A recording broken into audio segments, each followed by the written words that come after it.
મિત્રો સ્વાગત છે તમારું અમારી યુટ્યુબ ચેનલ ઓનલી ઇશ્યુની અંદર। ગુજરાતની અંદર મેઘરાજાએ ફરી એક વખત વિરામ લીધો છે। અહીંયા તમે જોઈ શકો બંગાળની ખાડીમાં નીચલા લેવલે બનેલી સિસ્ટમને કારણે ગુજરાતની અંદર થોડોક મિત્રો વરસાદની આગાહી કરવામાં આવી છે, પરંતુ ભારેથી અતિ ભારે વરસાદને લઈને કોઈ મોટા સંકેત નથી। જ્યારે મિત્રો કચ્છ અને સૌરાષ્ટ્રની અંદર તો તમે જોઈ શકો છો પશ્ચિમની હવા લાગી રહી છે, કારણ કે ઈરાન, અફઘાનિસ્તાન, પાકિસ્તાન ઉપરથી આવતા ઠંડા પવનો છે। ખાસ કરીને હાલ મિત્રો બંગાળની ખાડીવાળી સિસ્ટમને રોકી દીધી છે અને જે પણ મિત્રો વરસાદી માહોલ હતો તે હિમાલય અને ઉત્તરાખંડ તરફ મિત્રો જતી રહેવાને કારણે ઉત્તરાખંડની અંદર વાદળ ફાટવાના સમાચાર પણ તમે સાંભળ્યા છે। તો ખાસ કરીને શું હવે ધીમે ધીમે ચોમાસું વિદાય લઈ રહ્યું છે? આમ તો જોવા જઈએ તો ભારતીય ચોમાસું દર વર્ષે 15 સપ્ટેમ્બર એટલે કે 15/9થી ધીમે ધીમે ચોમાસું છે વિદાય લેવાની શરૂઆત કરી દેતું હોય છે। સૌપ્રથમ મિત્રો હિમાલય, પંજાબના ભાગો છે, તેમજ મિત્રો રાજસ્થાનના કેટલાક ભાગો છે, કચ્છના કેટલાક ભાગો છે, આ વિસ્તારમાંથી ચોમાસું છે એ સપ્ટેમ્બર મહિનામાંથી ધીમે ધીમે વિદાય લેવાનું ચાલુ કરી દેતું હોય છે। પરંતુ હજુ પણ કેટલાક દિવસ મિત્રો વરસાદી માહોલ રહેશે, ત્યારબાદ મિત્રો ચોમાસું છે એ ધીમે ધીમે વિદાય લેવાને લઈને સંકેત પણ મિત્રો આપી દેશે। આ પહેલાં મિત્રો જોવા જઈએ તો ખાસ કરીને તેની પહેલાં 3 મોટા નક્ષત્ર આવી રહ્યો છે। એક પૂર્વા નક્ષત્ર જે 30 તારીખથી શરૂ થઈ રહ્યું છે, ત્યારબાદ ઓથરા આવશે જે મિત્રો 13 તારીખથી શરૂ થઈ રહ્યું છે, અને ત્યાર પછી આપણું માનીતું અને જાણીતું હસ્ત નક્ષત્ર એટલે કે હાથીઓ, અને આ વખતે હાથીઓ નક્ષત્ર છે એની અંદર જોરદાર વરસાદને લઈને સંકેત મળી રહ્યા છે, કારણ કે આ નક્ષત્રનું વાહન મોણ છે, તો એની અંદર કડાકા ભડાકા સાથે વરસાદને લઈને પણ સંકેત મળી રહ્યા છે। પરંતુ ત્યાં સુધી શું વરસાદને બ્રેક લાગશે? જે રીતે મિત્રો 20 થી 25 દિવસ જે વરસાદે બ્રેક લીધો હતો અને ગુજરાતની અંદર ઘણા બધા પાકોની કમર તોડી નાખી હતી, આવો શું ફરીવાર બ્રેક જોવા મળશે? આ તમામ માહિતી મિત્રો આજના વિડીયોમાં વાત કરશું, તેમજ આગામી 7 દિવસ વરસાદને લઈને ગુજરાત હવામાન વિભાગની અને ભારતીય હવામાન વિભાગની આગાહી પણ આપણે જોશું। તો આ વિડીયોને અંત સુધી જોજો, તેમજ અમારી યુટ્યુબ ચેનલ ઓનલી ઇશ્યુ પર આપ નવા હોવ તો ચેનલને સબસ્ક્રાઈબ કરી દેજો, તેમજ મિત્રો આ વિડીયોને લાઈક કરી દેજો।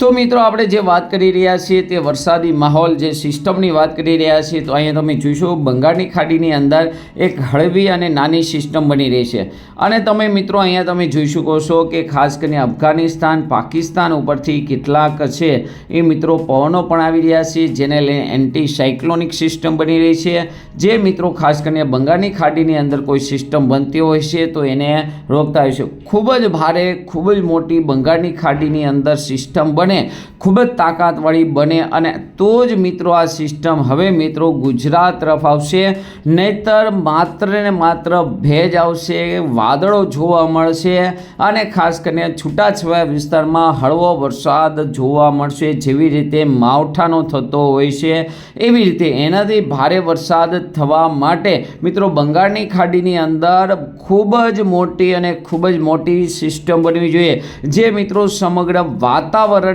પડકાર કરી અને સામી સાથીએ મિત્રો ખાસ કરીને જે પાકિસ્તાન તરફ છે, અરેબિયા તરફ છે, ત્યાંથી જે પવનો આવતા હોય છે સૂકા, એની સામે પ્રતિકાર કરી શકે।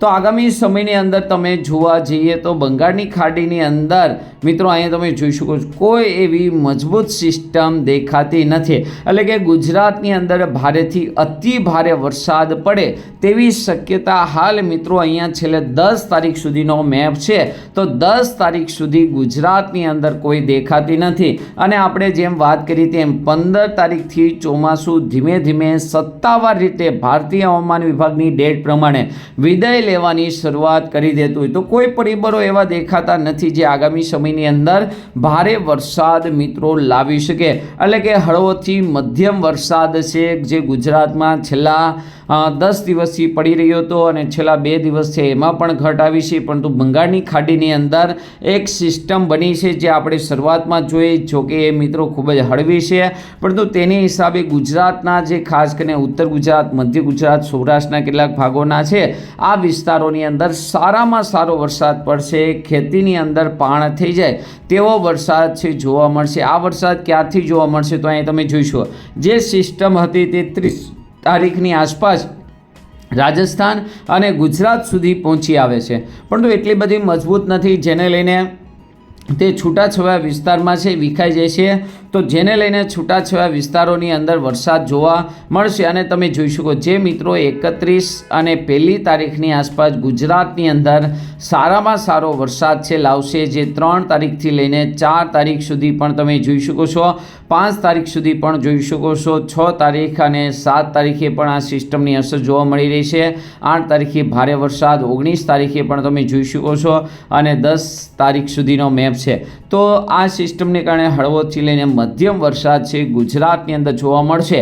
પણ આપણે વાત કરી કેમ કે કામ થઈ જશે, ભારેથી અતિ ભારે વરસાદ નથી, ખેડૂતોના કામ થઈ જશે, પાણ થઈ જશે, આવો વરસાદ છે મિત્રો ખાસ કરીને 3 તારીખથી લઈને આગામી 10 તારીખ સુધી જોવા મળશે. જો કે દિવસે ને દિવસે મિત્રો આ મેપ છે ચેન્જ થઈ રહ્યો છે. ગઈકાલના મેપની અંદર આ મેપ આ રીતનો વરસાદ બતાવતો નહોતો, એટલે કે પાક્કું આપણે શ્યોર ન કહી શકીએ કે આ રીતનો વરસાદ આવશે. પરંતુ આપણે જે વાત કરી તેમ બંગાળની ખાડીની અંદર એક હળવી અને નાની સિસ્ટમ બની છે.